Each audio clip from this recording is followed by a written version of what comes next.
isso. Tem simbolismo nessa ação. Né? Como acabar com o Ministério da Cultura. Tem simbolismo. Com todas as críticas que a gente pudesse ter ao Ministério da Cultura. Mas tem simbolismo nisso, que nos diz alguma coisa e nos diz de que projeto de sociedade ele está falando. Então, vejam, a gente vive, a partir da década de 90, um contínuo processo de desestruturação do público, que articula, na minha avaliação, formas clássicas de privatização e formas não clássicas. E aí vem a diferença entre os governos. Então, a gente tem no Fernando Henrique Cardoso, né, nos governos, até os governos do PT, um neoliberalismo clássico. A privatização clássica, vende e pronto. Desonera o Estado. Reduz o Estado naquilo que se refere à política pública. Quando a gente entra nos governos de conciliação de classe, a gente vai ter um conjunto de contradições. A gente tem conquistas, como a ampliação de alguns direitos sociais, alguns programas e projetos sociais que têm impacto na vida real do trabalhador, e a gente não pode negar isso. E, por outro lado, a gente tem uma forma não clássica de desestruturação das políticas públicas, que é o quê? Que é a criação da FUNPRESP no governo Dilma, que é a criação da Empresa Brasileira de Serviços Hospitalares, que é um modelo de privatização da saúde. Como a FUNPRESP é um modelo, e aí não deu certo, eles agora arrumaram outro modelo, que é o de capitalização, para a reforma da Previdência. Né? Mas são modelos não clássicos de desestruturação do público. E isso é muito importante que a gente entenda. Porque o que se tinha em jogo até a ascensão da extrema-direita era esse projeto que, aparentemente, podia continuar público, mas por dentro, na essência, na estrutura, já não era mais público. Isso acontece em todas as políticas que nós trabalhamos. O que é o Sistema Único de Saúde? Com as organizações sociais gerenciando a atenção básica numa boa parte dos municípios. Ou só no meu estado é assim? O que são as políticas de habitação? Com quase zero de concurso e todas as assistentes sociais terceirizadas de empresas, de empreiteiras. Que não é porque eles são muito bons que eles querem fazer casa popular, né, gente? Não é porque eles têm né, tiraram como missão da vida deles garantir casa popular. É porque eles lucram. Então, a gente vê a conquista de políticas públicas na lei e uma desestruturação das políticas públicas efetivamente, na efetividade. Isso passa aos diferentes governos. Como que a gente chega, e aí acho que tem outro marco importante, que nós não entendemos direito, que foi o que começa no país a partir de 2013, com as manifestações de rua, com a população tomando a rua, com uma pauta que era uma pauta da classe, que era por saúde, por educação, por redução da passagem, mas, ao mesmo tempo, vinha com uma pauta conservadora também. E a gente não soube ler isso. Naquele momento, a população já dizia não ao quê? Ela dizia não aos partidos, não aos comunistas, não a quem estava de vermelho. Em vários estados, as pessoas que iam de vermelho para as manifestações foram expulsas. Não podia se botar camisa de partido nenhum. Isso é altamente regressivo e conservador. E a gente não soube ler isso na época. Quem dirigiu aquele processo? Ninguém. Ou melhor, a ideologia conservadora. E o que vai dar? O que isso desemboca num contexto em que nós estamos fragmentados? Por isso é importante fazer autocrítica. Por isso é importante ver qual é a parte que nos cabe nesse latifúndio. Porque nós não conseguimos ser a alternativa à classe trabalhadora. Não fomos alternativa. Não conseguimos convencer de um outro projeto que não esse projeto de extrema-direita. E aí a gente começa um processo em 2013, que, na minha avaliação, a gente não entendeu direito, nem eu também, tá? Eu estou só provocando aqui, que vai culminar na eleição desse governo em 2018.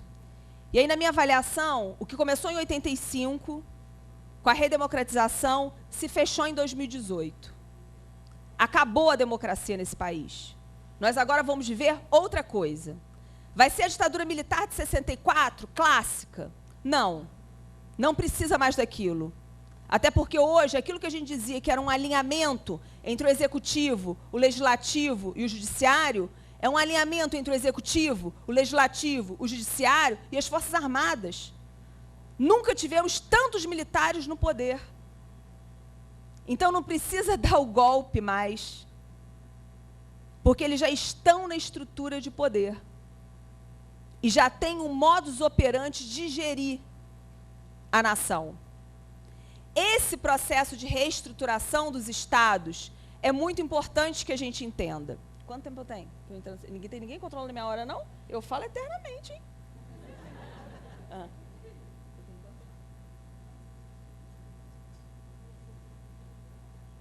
Bem, vou falando quanto ela se acha aqui. Me fala aí depois quanto tempo eu tenho, porque eu quero entrar no serviço social. Por que é importante a gente entender esse movimento? Porque nós, assistentes sociais, corretamente, vejam, porque eu sei que os assistentes sociais ficam muito chateados comigo, inclusive muitos professores ficam muito chateados comigo quando eu falo isso, mas, corretamente, nós investimos nas políticas públicas e sociais. Isso foi correto, não está errado. Aquele era o movimento que o país vivia naquele momento. E era o que a gente tinha que lutar mesmo. Lutar por políticas públicas, lutar por direitos, lutar por legislações que garantissem direitos. Falta isso, ótimo. Lutar por legislação que garantissem direitos. Está correto isso. Qual é a crítica que eu faço a nós, me incluindo nesse pacote? Que nós limitamos a nossa ação a isso. E aí a prioridade da formação profissional, do fazer profissional, foram as políticas públicas. E aí, na minha avaliação, na minha humilde avaliação, nós tivemos um erro teórico importante, que foi apostar num Estado que sempre foi um Estado de classe. E que, como diria o Marx, óbvio, é hegemonizado pelos interesses da burguesia. E, portanto, são interesses antagônicos ao da classe trabalhadora. E por mais que a gente tenha conquistas no âmbito do Estado, e nós temos que lutar para ter essas conquistas, nós não podemos nos limitar a elas. Primeiro, porque a gente se desarma na luta de classes. Um dos elementos da crise internacional do capital e um dos elementos impostos pelo neoliberalismo é tentar nos dissuadir de que a luta de classe não existe mais. De que não existe antagonismo entre as classes. E é isso que o capitalismo prega o tempo todo. Se você se esforçar, você vai chegar lá. Você vai conquistar, você vai conseguir. Depende do seu esforço. Tem lugar para todo mundo. Basta ser trabalhador e lutar. Não é isso que o capitalismo fala o tempo todo? Não é para isso que nós somos criados, formados e informados na vida? E aí, quando a gente coloca toda a nossa energia e todas as nossas forças na luta por políticas públicas geridas pelo Estado burguês, a gente esquece de fortalecer o outro lado, que é o lado da autonomia da classe trabalhadora. Como pensar em controle social quando a gente está lidando com a burguesia? Porque é como se a gente desconsiderasse que nessa luta nós somos o lado mais fraco. O que nos garantiria, de fato, controle social? O que pode nos garantir controle social? A organização autônoma dos trabalhadores. Não tem outra forma de controle social que não seja, que não passe pela organização autônoma dos trabalhadores.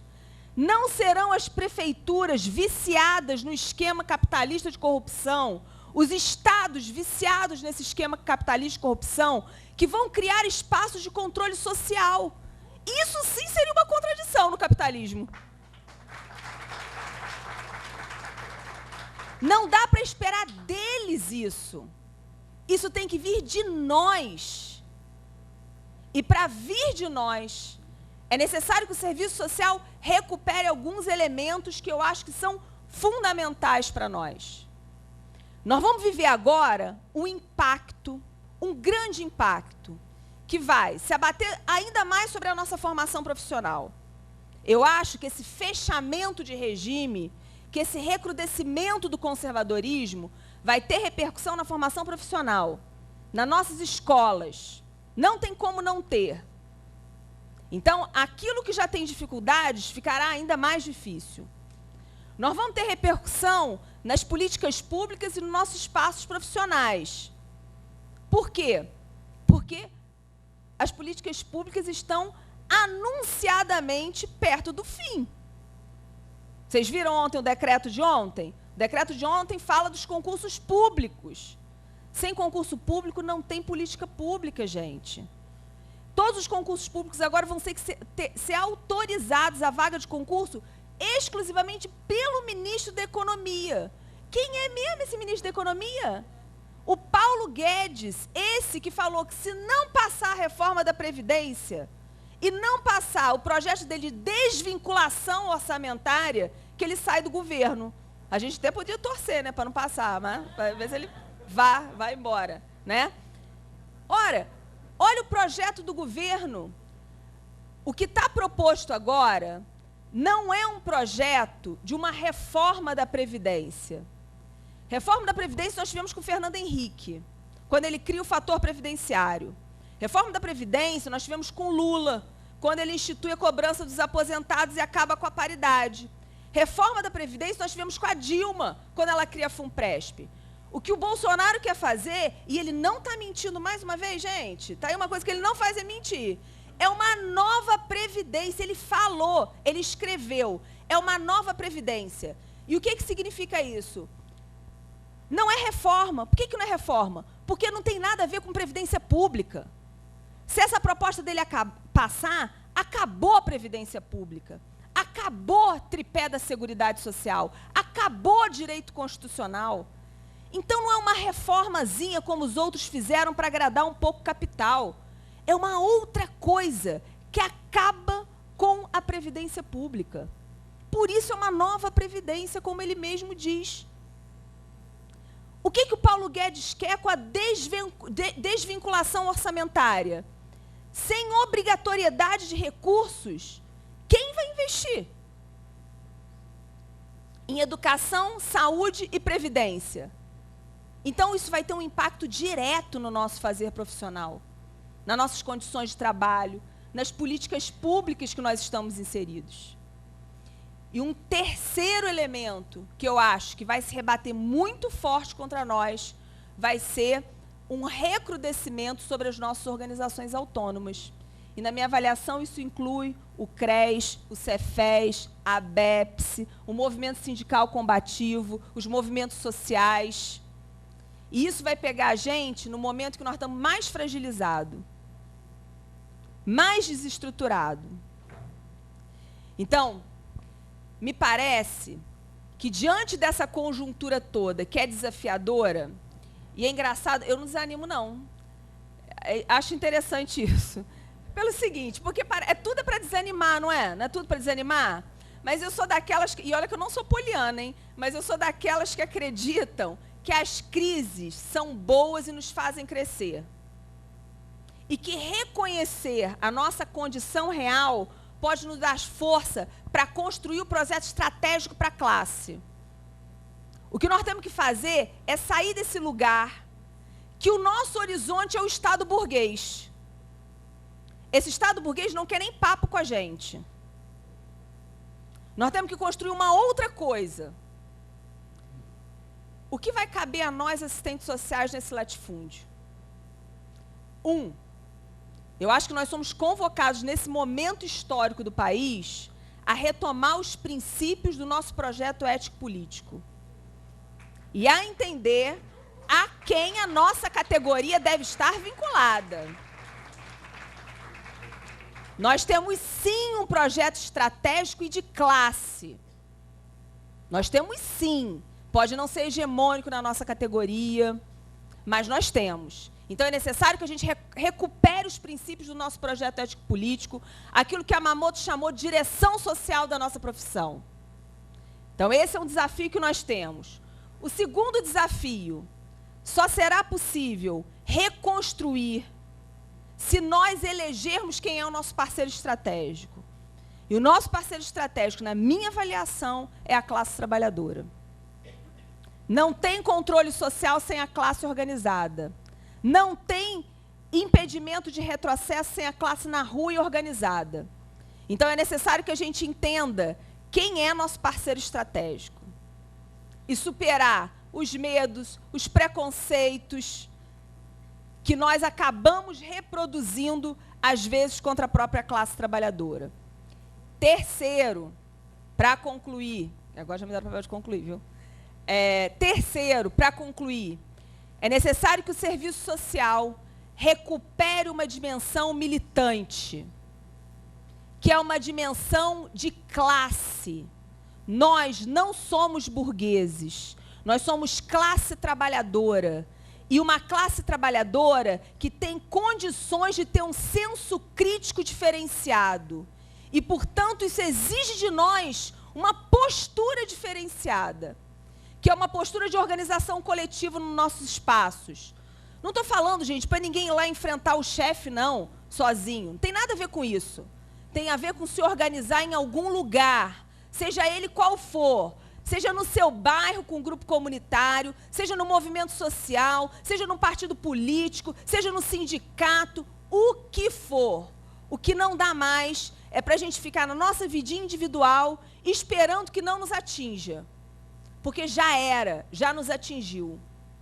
Não dá mais para achar que não vai nos atingir. Então, é necessário recuperar o nosso lugar de classe. E, ao recuperar o nosso lugar de classe, a nossa posição de classe, com consciência crítica. Acho que esses são alguns dos desafios que cabem a nós nesse período.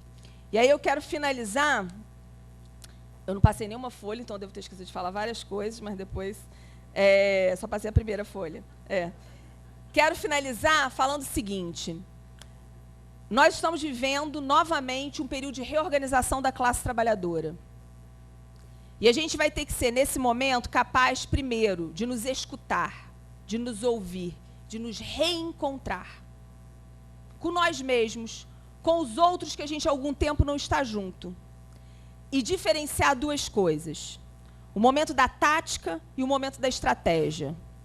Nesse momento, nós temos que ir para a rua com todo mundo que for contra os retrocessos. Todo mundo. É contra esse governo e contra os retrocessos, nós temos que ir para a rua. Mas mais do que para a rua, nós temos que ser capazes de construir um projeto de classe que interesse a classe trabalhadora. Que não é nem o projeto do capital e nem o projeto da conciliação de classe. Então, está aí o nosso desafio de construir algo estratégico. E como disse Rosa Luxemburgo, não estamos perdidos. Pelo contrário, venceremos se não tivermos desaprendido a aprender. É hora de reaprender. Obrigada.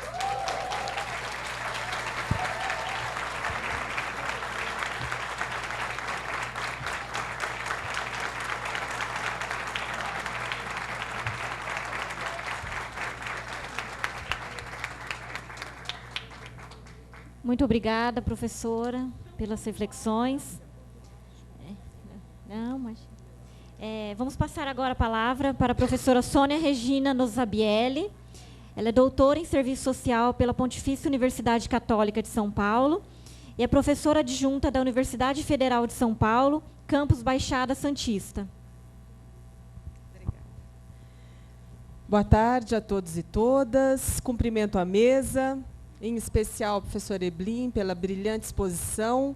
E eu estava cochichando aqui, agorinha, nesse momento com a Kelly, dizendo que horas que ela vai chegar na parte do otimismo da vontade, pelo amor de Deus, porque a gente já estava desesperado aqui na mesa, porque quando a gente tem a possibilidade de ouvir uma análise de conjuntura numa perspectiva da totalidade, numa perspectiva crítica, ela realmente parece que nos tira o fôlego, né? A gente vai ficando sem chão enfim, acho que bastante difícil ouvir, porque a gente é parte do processo, a gente também constrói muitas das coisas que a gente vivencia, então ouvir a crítica nesse lugar, né, de quem promove reflexão, de quem participa das lutas, de quem está na formação, né? Então, acho que é fundamental ter um caminho aí, né, um apontamento, um farol, né, de qual é a direção e como é que a gente se sustenta numa quadra histórica de tempos tão avassaladores, tão abrutalhados, né, que acho que é uma expressão que o professor Mauriazzi usou recentemente, se reportando a um trecho do Oscar Wilde, né? Acho que os tempos são de abrutalhamento mesmo da condição humana, né? E tomar sentido, tomar conhecimento disso tudo é realmente fundamental para a gente saber qual é a nossa direção, né? Eu fiz alguns slides, né, para tentar apresentar, para tentar conversar. Não sei se vou seguir a ordem, enfim, vamos tentar conversar. O que me coube aqui nessa mesa foi conversar mais especificamente sobre o controle social no âmbito das políticas sociais, foi trazer a reflexão da realidade dos conselhos de políticas sociais. Então, um lugar de reflexão a partir de uma dimensão do controle social, que são os espaços de participação criados no contexto da redemocratização, denominados conselhos de políticas sociais. Com certeza, o solo seguro de análise da Eblin vai trazer elementos para a gente também colocar essa temática nessa relação, né, que a Eblin também anunciou. Então, vamos lá, Biratã. Acho que um primeiro ponto sobre o controle social, eu queria mexer um pouco com vocês aqui. Queria saber quem de vocês hoje é conselheiro ou conselheira em algum espaço de conselho de política social. Pode levantar a mão para a gente saber. Atualmente, conselheiros e conselheiras, é isso? Sim. Quem já foi ao longo da trajetória? Quem já foi? Ok. Então, nós estamos falando aqui, acho que, de uma temática, de um espaço de participação que é muito próximo do nosso cotidiano de trabalho profissional, uma temática que foi, como dizem alguns autores, um sonho acalentado, né, por muito tempo, por muitos trabalhadores e trabalhadoras que acreditavam na possibilidade de ter uma relação Estado-sociedade em que fosse possível este Estado ser controlados pela sociedade civil. Então, se acreditava fortemente na possibilidade de criar um espaço, um canal de diálogo, né, em que a sociedade pudesse, de fato, se aproximar daquilo que se desenvolvia no âmbito da gestão das políticas públicas. Nós, assistentes sociais, participamos desse processo de construção, nos organizamos em diversos movimentos de luta, de encontros, de debates, que defendiam, aí, no contexto da redemocratização, a construção de um Estado democrático de direito, que, como bem disse a Eblin, está em ruínas, ou já se arruinou, como a expressão que ela usou, né?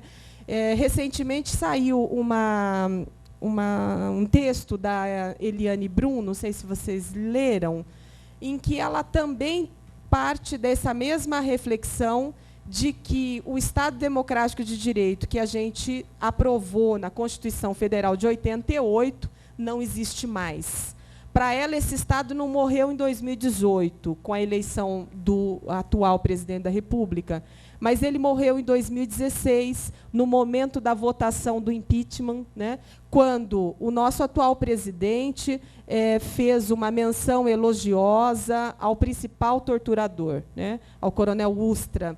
e nada aconteceu com ele, né? O nosso sistema democrático de direitos não o julgou, não o condenou pela apologia ao crime, um crime contra a humanidade, que foi celebrado naquele dia. Então, a Eliane Brum nos mostra que, naquele dia, o Estado Democrático de Direitos morreu, né? Porque nada aconteceu diante daquela fala. Bom, vamos seguir, Biratã. Então, esse nosso debate hoje tem esse sabor especial de buscar analisar criticamente um processo do qual nós construímos e que nós nos envolvemos na discussão e na implantação dos conselhos municipais desde a década de 90 até hoje. Eu vou ser mais breve nessa parte inicial, sobretudo porque isso já foi apontado na fala anterior. O nosso debate sobre controle social nas políticas sociais, ele tem uma data, né, um tempo histórico, que é o tempo da construção da Constituição de 88. Então, essa possibilidade de exercício do controle social no âmbito da gestão das políticas sociais, ela foi tecida pela luta dos trabalhadores no processo de redemocratização, como uma necessária intervenção da sociedade nos rumos da gestão pública, em face do modo tecnocrático, distante da vida cotidiana com que as políticas sociais se desenvolviam no Brasil. É importante dizer que os conselhos no Brasil, né, a primeira experiência de conselho que a gente tem é também do governo de Getúlio Vargas. Então, antes de 88, nós tínhamos no Brasil cerca de 5 conselhos, com outra formação, óbvio, outra natureza, outra proposta, mas esse movimento de juntar representantes da sociedade para dialogar com o governo, ele é anterior à Constituição de 88. A gente teve só um exemplo, no caso brasileiro, o primeiro conselho criado em 1938, que foi o Conselho Nacional de Serviço Social naquela época, nada a ver com a profissão, mas sim com o setor de serviços, o antigo CNSS, que foi extinto, né, na primeira medida do governo Fernando Henrique Cardoso, em 96, acho que é isso, né, que é o primeiro ano de mandato do FHC. E esse conselho, então, o CNSS, que era um conselho de notáveis, formado por representantes intelectuais de reconhecida atividade, inclusive empresarial, né, de destaque na sociedade brasileira, compunha o Conselho Nacional de Serviço Social à época para definir, deliberar, indicar ao governo quais organizações da sociedade civil deveriam receber recursos públicos, deveriam ser subvencionadas. O conselho que a gente está discutindo aqui hoje, o controle social que a gente está discutindo hoje, é esse processo, então, que é criado na Constituição de 88 com uma outra proposta de ser instâncias de deliberação e de participação direta. Em linhas gerais, quais são as grandes características desse conselho? Veja que eu estou dizendo, vou falar de coisas que todo mundo já conhece. Se a gente perguntar a vocês o que são os conselhos de políticas sociais, né, quais seriam as principais características, a gente diria, os conselhos, eles são espaços que têm uma composição numérica paritária, né, alguns têm uma paridade entre trabalhadores, né, usuários, pela sociedade civil, entidades prestadoras de serviços, em paridade em relação aos órgãos do poder público, a representantes do poder público. São espaços de deliberação, né, que, portanto, deliberação aqui pressupõe um processo de discussão, de conflito, de definição, de tomada de decisão. São espaços que são criados por lei. Acho que aqui tem um outro elemento que traz para a gente problematizações que são necessárias a gente construir, porque nós estamos falando de espaços de participação que são institucionalizados, são quase que paraestatais, eles estão vinculados à estrutura do Estado, diferente dos movimentos de organização e luta, dos movimentos sociais, por exemplo. E eles são espaços que são criados por lei para atuar num determinado contexto das políticas sociais, seja de formulação da política social, seja de fiscalização das políticas sociais. Os conselhos, então, eles têm características muito heterogêneas, né, vinculadas às especificidades próprias da área que operam. O que eu estou dizendo aqui? Que o modo de funcionamento e de atuação do Conselho de Saúde, né, certamente não é igual ao modo de operação e funcionamento do Conselho da Assistência Social. Estou pegando as duas grandes áreas aqui para fazer exemplos muito concretos. Porque, enquanto na saúde a gente tem uma construção em torno do direito à saúde, né, como algo que foi produto das lutas e do movimento de militância em torno da reforma sanitária no Brasil, né? Então, você tem uma luta política forte na defesa dessa área como uma área de intervenção de política social e de direitos.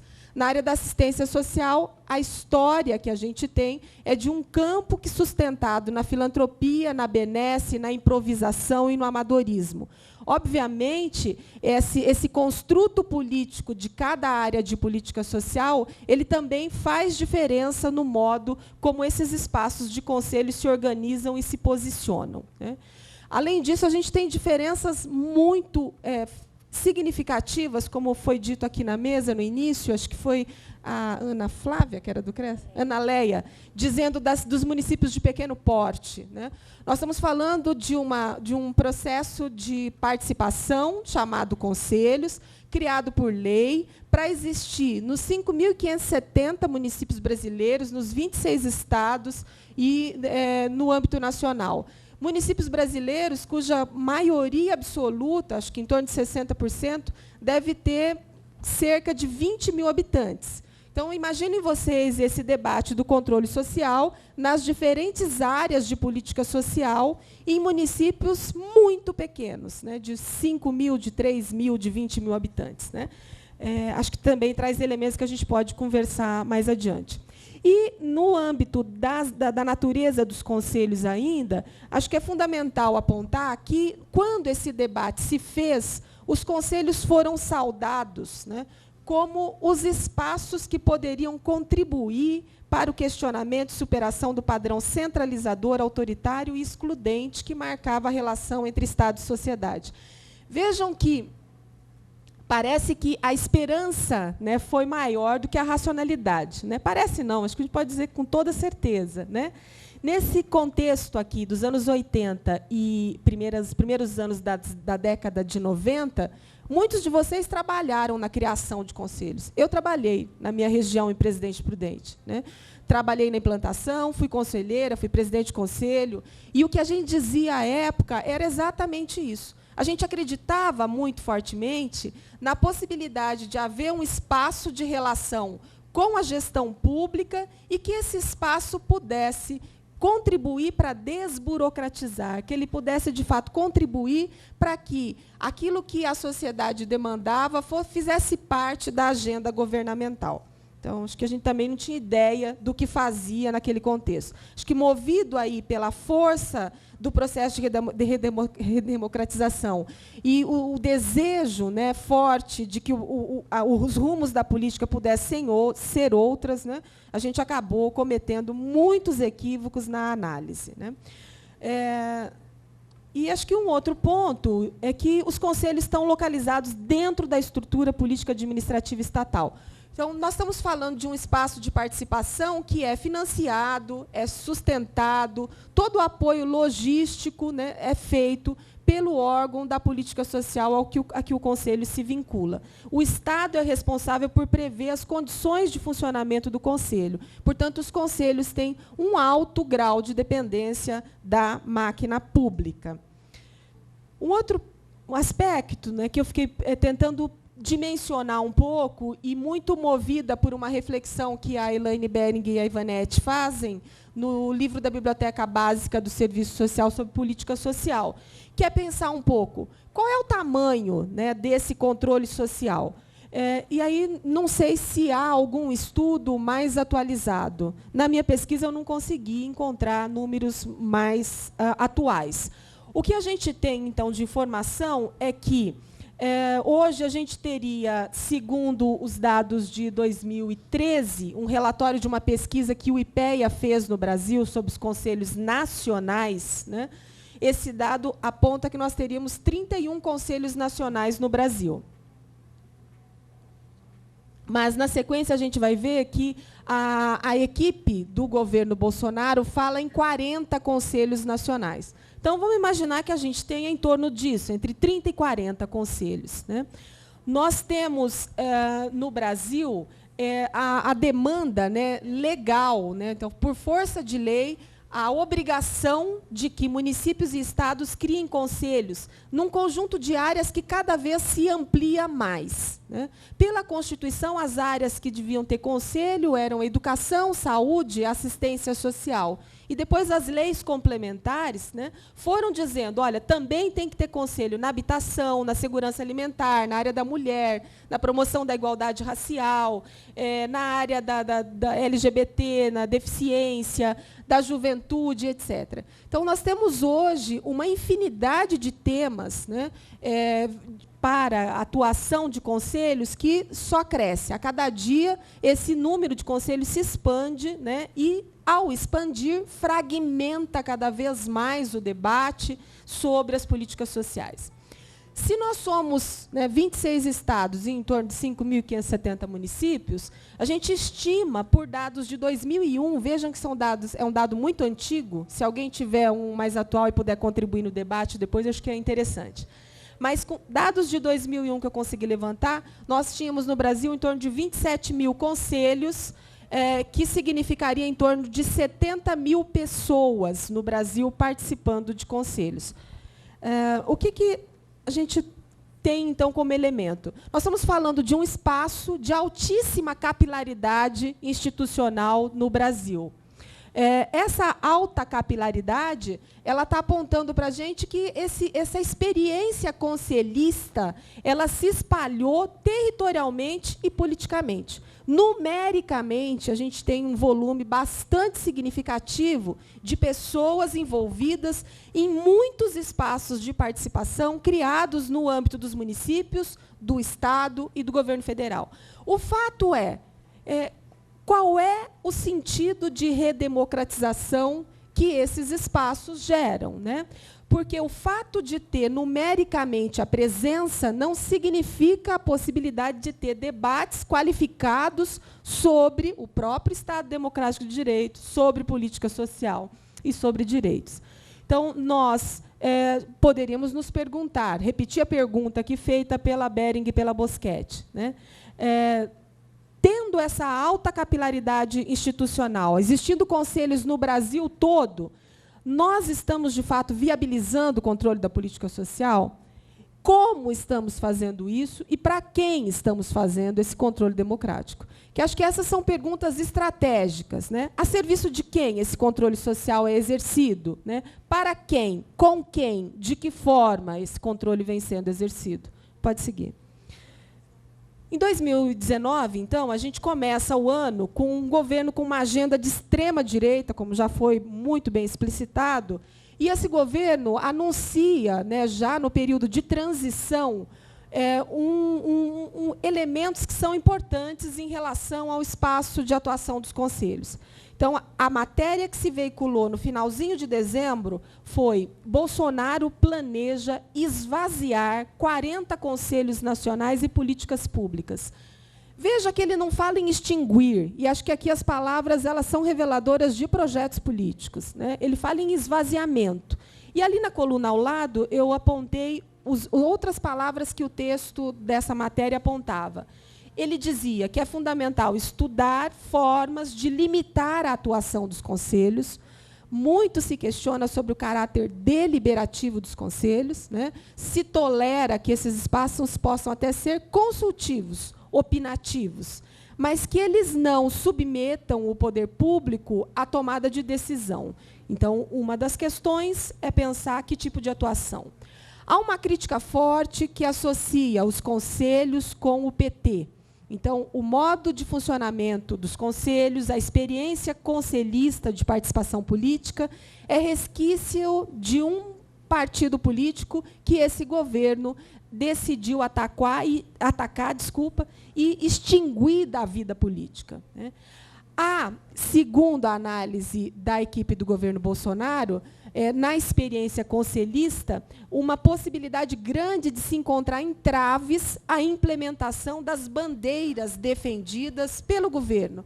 Em especial, quais bandeiras? Da escola sem partido, de ser contrário ao avanço da discussão do aborto. Então, há um entendimento de que o Conselho entrava, ele atravanca o avanço da pauta, sobretudo a pauta moral deste governo, né? Há uma vontade imensa de esvaziar esses conselhos, substituindo as pessoas que lá estão por outras mais alinhadas à direção política da atual gestão. E um entendimento que é interessante, que vai apontar que a existência de conselhos vinculados às políticas sociais burocratiza a gestão pública, né, porque atrasa a tomada de decisões. Lembrem que eu tinha dito há pouco que uma das características dos conselhos era de desburocratizar. Então, estou fazendo esse chamado para apontar também a necessária discussão e entendimento dos termos. Nós estamos vivendo um tempo em que a mesma palavra é usada para sustentar projetos absolutamente opostos. E burocracia é uma delas, né? Pode citar. Vou ter que correr, né, mais aqui. Quais são alguns elementos aqui que eu queria apontar para a gente aprofundar um pouco a análise? A primeira é uma contribuição importante da Marinês Bravo, que vai dizer assim: pensar o Conselho de Direitos, Conselho das diferentes políticas sociais hoje, exige de partida que a gente não dá nem para supervalorizar, achar que os conselhos, de fato, são espaços de participação política, estratégicos, né? E também não dá para subvalorizar, achar que não cabe nada a eles nesse momento, nessa quadra histórica. Então, acho que aqui os elementos do método, da crítica, da análise sustentada em referenciais teóricos é central para a gente entender que há uma diversidade muito grande quando se fala em conselhos. Então, não dá para a gente ter uma chave analítica única ou uma chave explicativa única para a realidade dos conselhos no Brasil. Há situações, sim, em que os conselhos tiveram força política importante para barrar alguns processos que a gestão pública tentava fazer. Vou dar um exemplo breve do programa Criança Feliz, né, gestado aí no governo Temer. Muitas cidades e estados, né, pela atuação política dos conselhos de assistência social, se posicionaram contrários, né, a este programa e, desse modo, impediram que o programa fosse implantado nas suas cidades. Isso gerou uma série de debates sobre o sentido de política social, de direitos, enfim, que foi bastante significativo.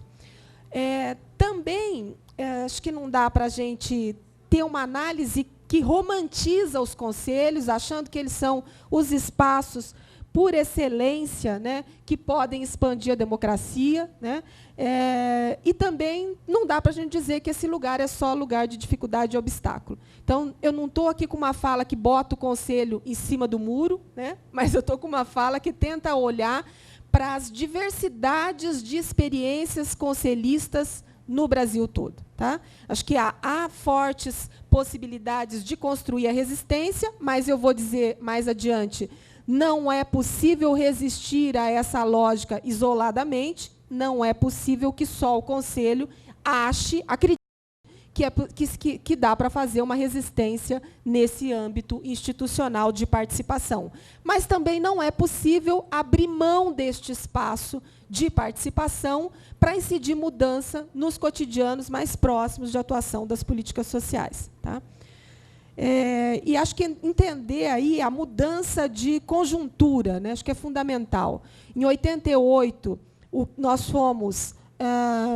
nós propusemos os conselhos num processo em que estávamos vivendo a redemocratização e que se opunha ao modelo tecnocrático e centralizado de gestão pública, né? A implementação do modelo de conselho se deu em meados dos anos 90. O grande pico de criação de conselhos de política social é na 95, 96, mais ou menos, né? E, hoje, o contexto atual, né, nitidamente se coloca contrário a espaços de participação que querem se intrometer nos rumos do governo. Hoje pode, participação gerencial, acho que ela não incomoda, né, porque ela se submete à agenda governamental. Mas aquela participação que se propunha revigorar o espaço da política, tal qual se discutiu nos anos 80, né, essa, sim, está absolutamente atacada e tensionada. Pode seguir. Bira, eu vou pedir para você passar mais um. Tá?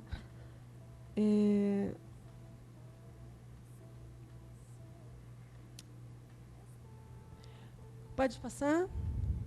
Não, desculpa, volta. Eu perdi. Ah, que você tinha passado, eu não vi. Aí. Não, você voltou. Para frente. Para frente. Para frente. Aí. Alguns elementos para análise que acho que são importantes em relação à modificação dos conceitos, que eu acho que esse é um elemento que ajuda aqui a gente a avançar no debate. Nos anos 80, a luta democrática colocou no debate uma série de termos, de palavras que tinham um sentido ideopolítico muito forte.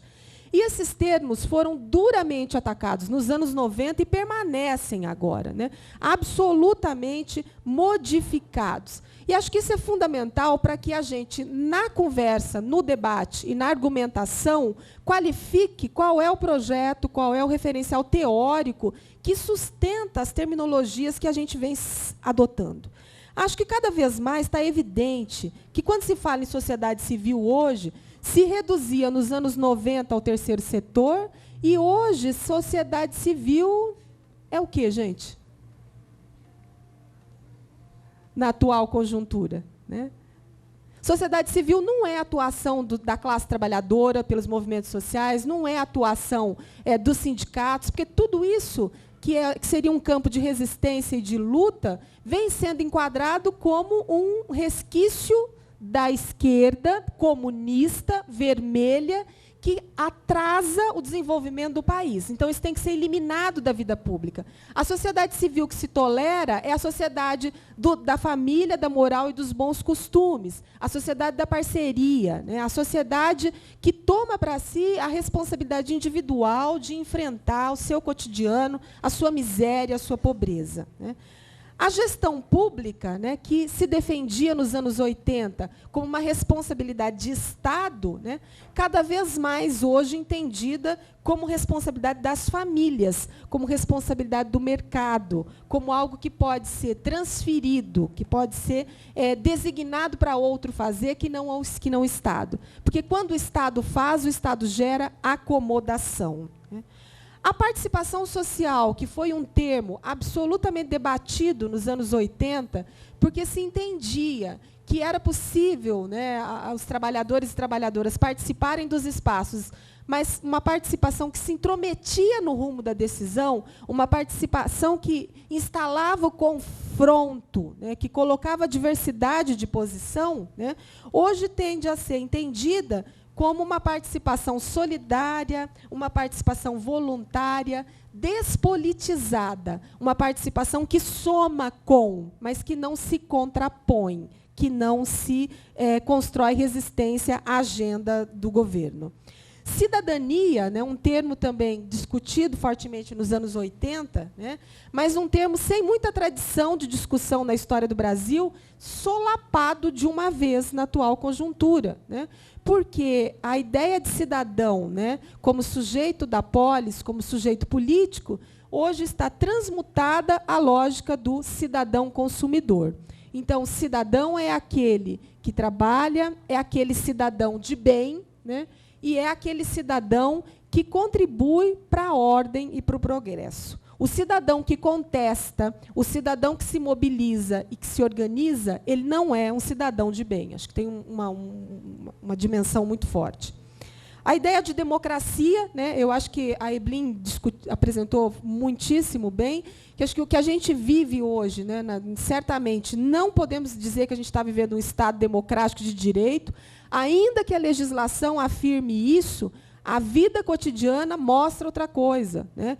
A lógica do Estado penal, a lógica do Estado que mata, que encarcera, que condena, né? A lógica do Estado que cerceia, a lógica do Estado que quer mudar a narrativa da história, falseando os fatos, né? É uma lógica contrária à lógica que diz que, num Estado democrático, você tem o império da lei, você tem a possibilidade de viver, pelo menos no plano formal, a igualdade entre os sujeitos, né?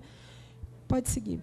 Algumas problematizações, então, que as pesquisas vêm apontando sobre conselhos.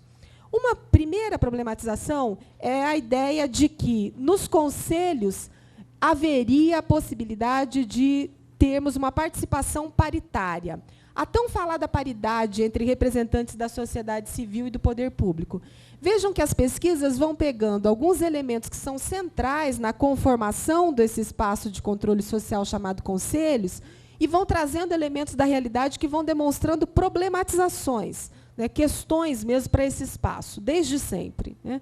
Então, a ideia de paridade. A ideia de paridade, ela pressupõe que sociedade civil e poder público estariam, num momento coletivo, com as mesmas condições de tomar parte dos processos e tomar parte das decisões. E aí a experiência cotidiana dos conselhos vão mostrando que nós temos uma paridade mais numérica do que substantiva. Por que numérica? Porque se a gente pegar a lei que cria o conselho, tem lá 5 da sociedade civil e 5 do poder público, 10 da sociedade civil e 10 do poder público. Mas quando a gente olha a real possibilidade de participação destes sujeitos, a gente vai ver que não tem paridade nenhuma. Há uma desigualdade imensa no acesso à informação. A informação para muitas políticas sociais, né, para muitos representantes do poder público, ela continua protegida pelo segredo da burocracia, então ela é instrumento de dominação e de poder, né? Há uma diferença imensa na possibilidade de construir alianças dentro dos espaços dos conselhos, porque as pessoas estão ali movidas por interesses muito distintos, né? Desde o interesse de manter o financiamento para a sua entidade social ou de garantir a possibilidade de criação de um novo serviço até o debate público do direito. Então, acho que a ideia de participação paritária ela é uma ideia que não ganha objetividade, ela é impossível de ser assegurada com esse modelo de formação de conselho. Uma outra problematização é a descolagem das representações, né? O que isso significa? Que há uma distância absurda entre representado e representante. Nem o representante do poder público, por vezes, dialoga com a sua secretaria, né? E nem o representante das entidades e dos usuários tem a possibilidade de dialogar com a base que o elegeu, que o indicou. Então, esse debate da representação nos conselhos também é uma falácia, porque o que existe, na maioria dos espaços, é a representação de si mesmo, né?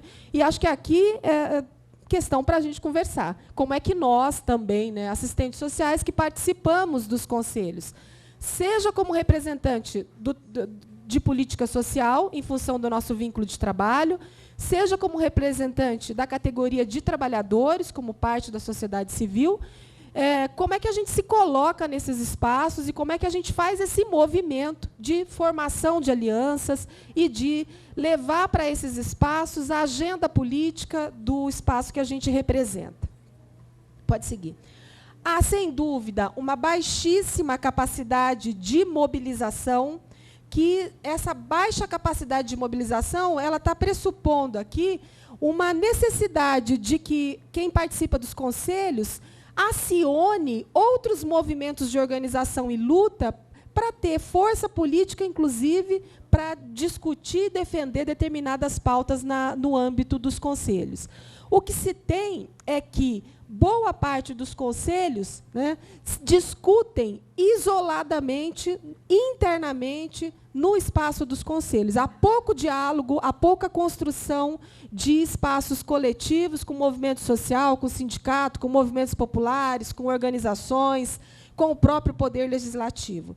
Tem uma pesquisa do IPEA, que eu vou só citar rapidamente, essa que eu falei de 2013, que, ao conversar com os conselheiros nacionais, eles entrevistaram representantes de 21 conselhos do Brasil, e eles perguntam para o conselheiro, para a conselheira, qual a percepção que eles têm quanto à influência de atuação do Conselho, por exemplo, na agenda do Congresso Nacional. E aí a resposta é que a maioria absoluta dos conselheiros tem uma avaliação bastante negativa da influência que a pauta de discussão no Conselho, no âmbito de cada Conselho, gera para fora, gera no âmbito do Poder Legislativo. Acho que esse é um elemento que dá para a gente também uma dimensão de análise, que é o cerceamento da discussão no espaço do Conselho, no momento da reunião, né? Há uma baixíssima capacidade de mobilização. Um outro ponto problemático é que os conselhos seguem a lógica das políticas sociais, a lógica de fragmentação e de setorialização das políticas, que é uma característica do modo de firmar políticas sociais no capitalismo monopolista. Também os conselhos se organizam nos fragmentos das demandas e necessidades da classe trabalhadora, que, inclusive, dificulta a própria participação da classe trabalhadora